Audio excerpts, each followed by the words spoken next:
Appearance on Dion's Daily Dose does not imply endorsement from or by any candidate or guest. The views, thoughts, and opinions expressed by Dion Bergeron or Dion's Daily Dose are his own and do not represent the views, thoughts, and opinions of any guest. Material and information presented is for general information purposes only. The Dion's Daily Dose name in all forms and abbreviations are the property of its owners, and its use does not imply endorsement of or opposition to any specific organization, product, or service. If you'd like to support the show, please visit our Patreon at patreon.com/Dion's Daily Dose.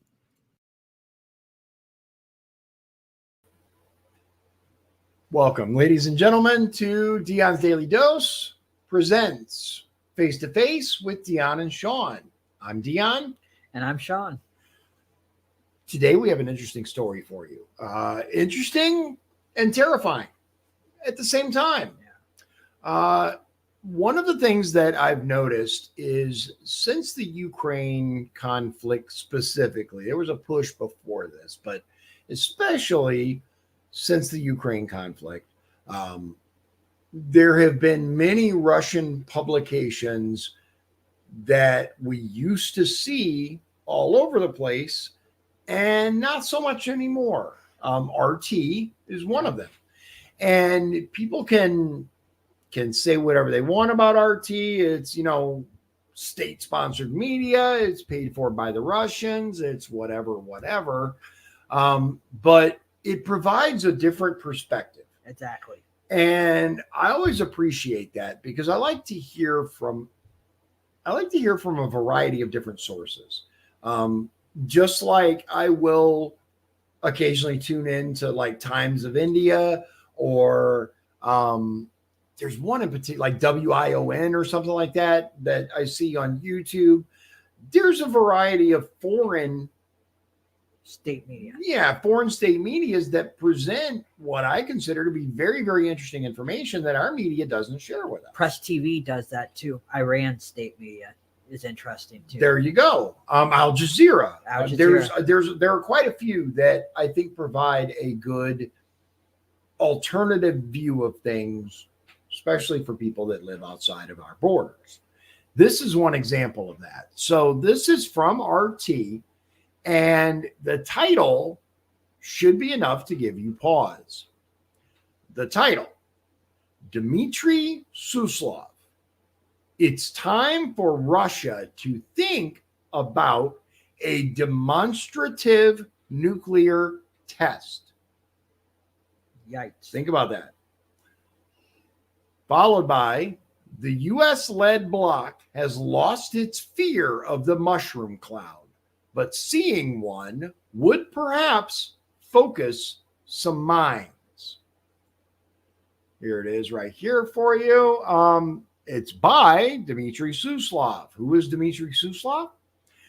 Member of the Russian Council on Foreign and Defense Policy, Deputy Director of World Economy and International Politics at Moscow's Higher School of Economics, and Valdai Club expert.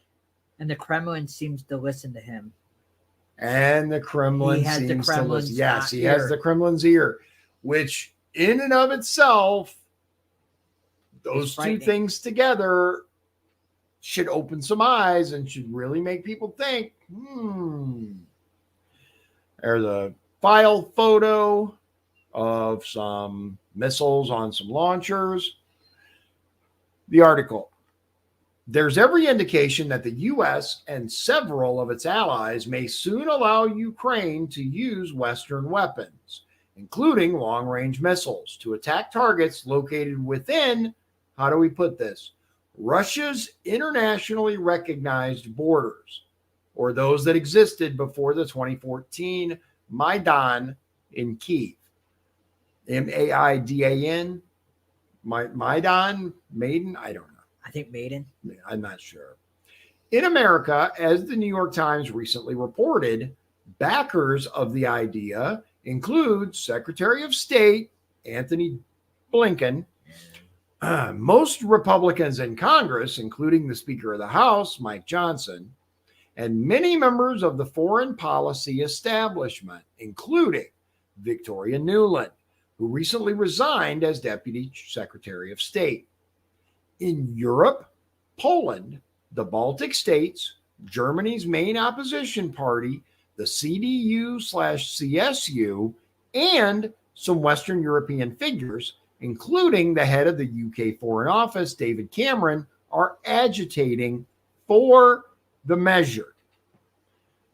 Now, what that all means, reduced to a very, very simple couple of sentences, is the United States is pushing to give Ukraine missiles that they can use to then shoot into mainland Russia.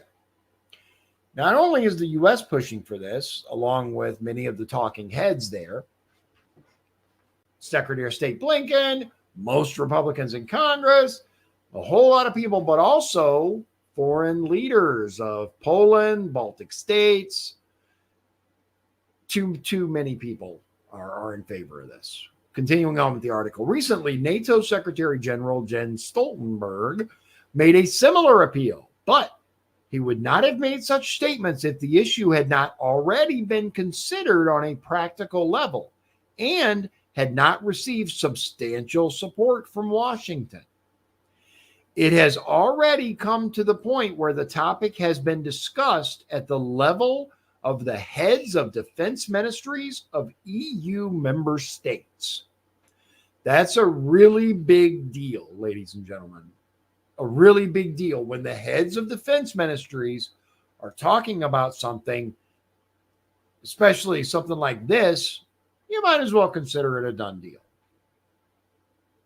Such a decision would take the conflict to a fundamentally different level, would mean the erasure of one of the brightest, quote, red lines, end quote, that has existed since February 24, 2022, and signal the direct entry of the U.S. and its NATO bloc into the war against Russia. Indeed, the strikes would be carried out on the basis of coordinates provided by Western intelligence systems. The decisions on these strikes would be taken by Western military officers, parentheses. The media has repeatedly relayed confessions from Ukrainian military officers that every case of Western missile use is coordinated in advance by Western military advisors, in parentheses. And even the button would probably be pressed directly by Western military officers. It is no coincidence that German Chancellor Olaf Scholz justifies his reluctance to transfer Taurus missiles on the grounds that they would have to be operated by German, not Ukrainian, military personnel. This is why denying Kyiv such a right was the main condition for providing it with military aid and one of the main principles of Western involvement in the conflict from the very beginning. There are at least two reasons why the West is now discussing abandoning this principle. The first and main one is the increasingly difficult position of the Ukrainian army on the battlefield. Don't forget that NATO leaders have been saying throughout that the outcome is of existential importance, not only for Ukraine, but also for themselves, as it will determine the nature of the New World Order. In other words, the West itself has given the Ukrainian conflict the status of a world war, and therefore Kyiv's defeat will mean its own strategic defeat, the final collapse of the Western-centered international order.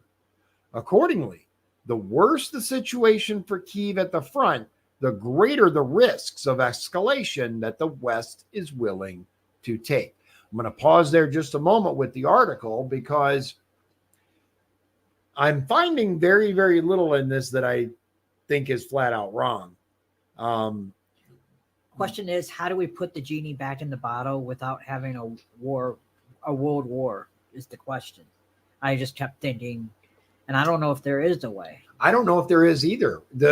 Unfortunately, Resident Ice Cream has consistently and repeatedly tied us to Ukraine,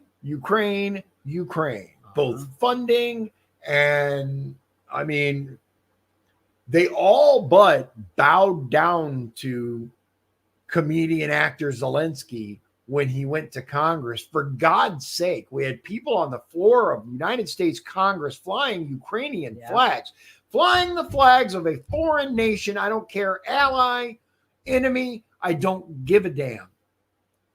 Treason, as far as I'm concerned. It should never have happened. That should never have happened. It'll be interesting. There's a meeting that's supposed to happen next month in Switzerland between Russia and Ukraine. So it'll be interesting to see if anything comes from that. It will be interesting. Let's finish the article because I think there's a lot to discuss here. Like, I really do. Back to the article. The second reason is Russia's unwillingness to escalate relations with the West each time it crossed a red line and became more involved in the conflict. And then in parentheses, supplying Kyiv with tanks. Did that. Aircraft, and eventually long-range missiles, in parentheses. Yeah, all of this stuff the West did, and Russia, and these are my words, every single time Russia's like, yeah, we really don't want to go to war with the U.S. and Western forces, which is why they're doing this in the first place, because Ukraine wanted to join NATO and was being pushed into joining NATO. I read a very, very interesting post a little while back. I'll have to see if I can find it. But essentially, it breaks down exactly why this was Russia's only option. I've heard that. It really, really was. It actually harkens back to Japan in World War II with the embargo on oil and gas that they weren't able to fuel, and they had to attack the United States. They were forced into it by Roosevelt. And so, interestingly enough, that was predicted as well. It was said, you keep doing this, they're going to have to do this. And which we're kind of doing with Russia now. Yeah. Back to the article. As a result, the fear of escalation, which was relatively high at the beginning of the military operation, has gradually diminished, as Western publications have repeatedly pointed out. Yes, they keep telling us, pausing the article for a moment, they keep telling us that, Russia's not going to attack us. Russia's not going to escalate. Russia's not going to do this. There's not going to be an escalation. We just need to pour more money into Ukraine so that we can stop Russia. Stop Putin's war of aggression. That's what they call it. Back to the article. Thus, the West has come to believe that the cost of Kyiv's defeat is far greater than the risks of a direct military confrontation with Russia, as a result of allowing Western weapons to strike deep into its old territory.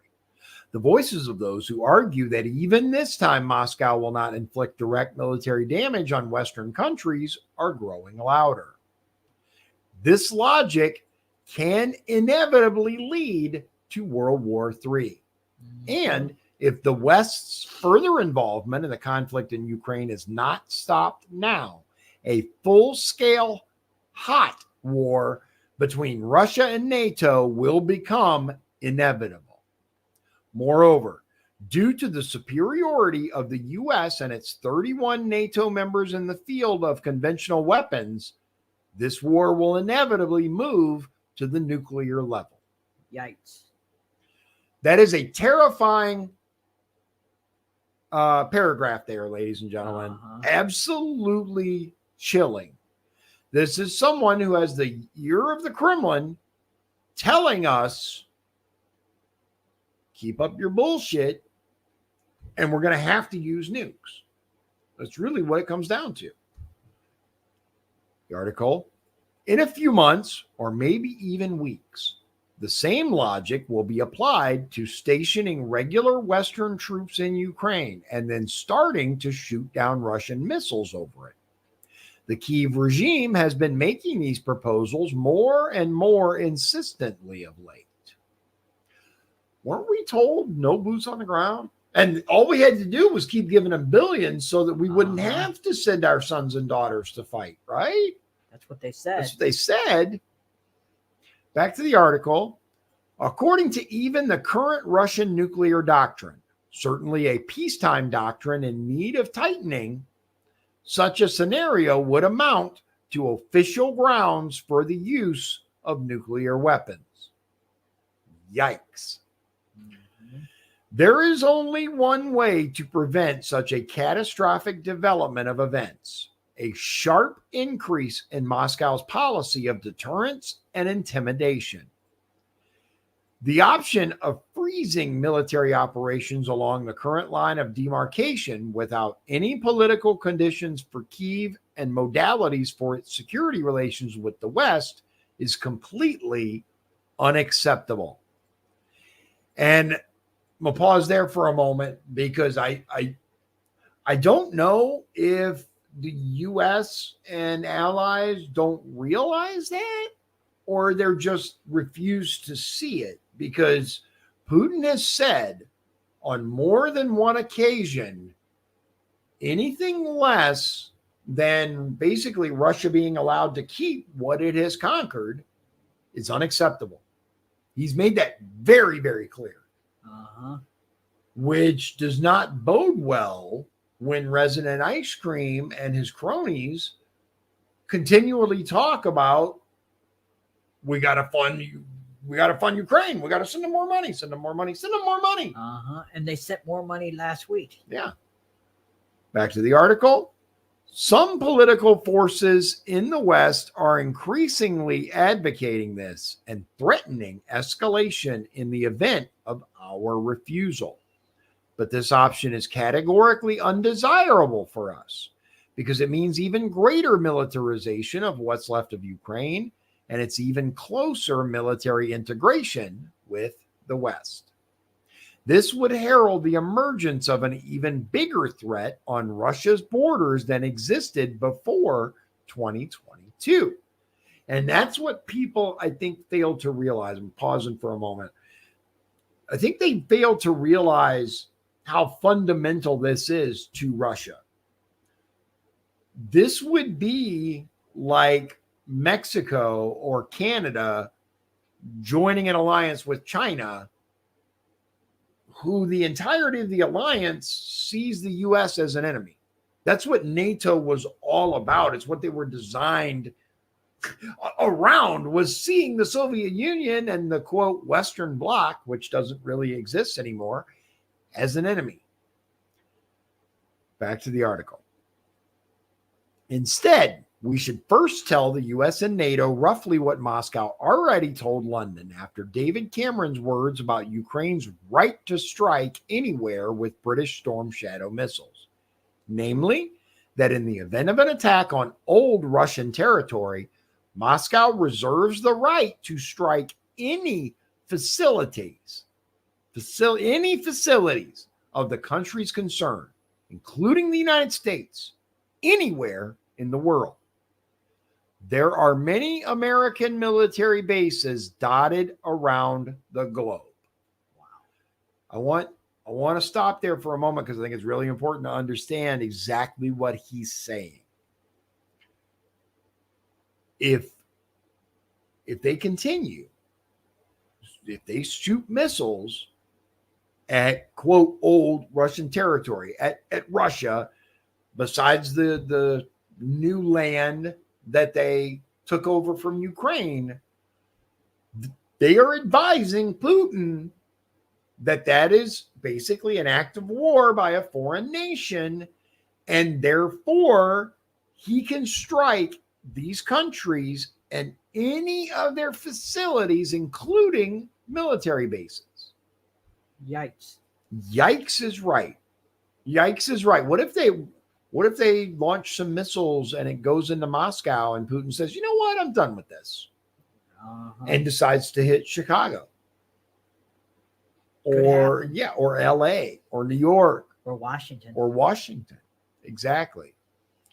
Secondly, it is important, this is back to the article. Secondly, it is important to officially declare that if the US NATO launches a non-nuclear strike on Russian territory in response to such a Russian strike, Moscow may in turn use nuclear weapons in full accordance with the fundamentals of Russian state policy in the field of nuclear deterrence. Thirdly, since there has been talk of possible attacks not only on British but also on American facilities and of a possible direct military response from the US, it would be desirable to hold exercises on the use of strategic nuclear forces in addition to the current exercises on the use of tactical weapons. Okay, I'm going to pause just a moment because just in case, we're going to go for what's strategic and what's tactical. The difference between strategy and tactics, right? Tactical nuclear weapons are very, very low yield, small nukes that are designed to basically take out a concentration of troops. A strategic nuclear weapon is Hiroshima times 500, Nagasaki times whatever they're up to nowadays. Crazy, crazy levels. And back to the article. Finally, to confirm the seriousness of Russia's intentions and to convince our adversaries of Moscow's willingness to escalate, it is worth considering a demonstration, i.e., non-aggressive, nuclear explosion. The political and psychological effect of an atomic mushroom cloud broadcast live on all the world's television channels will hopefully bring back to Western politicians the one thing that prevented wars between the great powers after 1945, and which they have now largely lost: the fear of nuclear war. That is the end of the article. And one word, yikes. And I wish that Trump was in the White House. Say it again for the people in the back. All right. Because Yeah. there's no way any of this would be happening if DJT was president right now. No way in hell. Instead of resin and ice cream, dude, like, it would not be happening. This wouldn't happen at all. So yeah, it is. It's frightening. It is frightening. It is frightening. I remember, right, in the 80s, there's a reason we had so many nuclear movies, right? Movies where the world ended, Fallout games, The Wasteland. I mean, there's countless apocalypse, Mad Max. I mean, there's countless. The Day After Tomorrow. Yeah, I mean, was the Day After Tomorrow? I thought was a virus. Was it? Okay, Maybe I could be wrong. No, I'm thinking of a different. I think I'm thinking of a different movie. I'm thinking of like 30 Days Later or whatever. I'm thinking of that British movie with the zombies. Because it's been many years since I've watched that movie. Yeah, so. But either way, there were countless nuclear. I mean, constantly we were told, the movie War Games, like countless movies, countless TV shows, games. It was everywhere. Why? Because we were very, very close to nuclear war with Russia. And in several instances, it was only the quick thinking of a handful of individuals, and at times a single individual, that stopped full-scale nuclear annihilation, not just for Russia, not just for the United States, not just for both, but the whole world, really, because the U.S. has missiles all over the place. In the 80s, before the destruction of the Soviet bloc and the USSR became the Russian Federation, there were missiles all over Eastern Europe, And some of those missiles are missing. now. Yeah, interesting how that works, huh? So we have a situation where we see a top advisor to Vladimir Putin talking about detonating a nuclear weapon to remind the Western powers that A, Russia has them, and B, you guys might want to think twice before you keep doing what you're doing. I would, if I was in an advisor's position, you guys should already know what I think. Ukraine's not the United States. We need to get the hell out of there. We need to get the hell out of, and I want my money back. Yeah. I want my money back. It's just all there is to it. Or at least have an audit. Right. At minimum, bare ass minimum. Yeah, it's a scary time. We'll see what happens. You know, keep your eyes on the prize, and it's going to be an interesting few months. It is. So, thank you for your time, ladies and gentlemen. I appreciate it as always, and I hope that you have a wonderful evening. We'll see you again very, very soon. God bless you. God bless Indiana. And God bless the United States of America. If you'd like to support the show, please visit our Patreon at patreon.com/Dion's Daily Dose. This has been Dion's Daily Dose, hosted by Dion Bergeron. Executive producers, Shawn Holgram and Michael Beebe. Copyright 2024. Dion's Daily Dose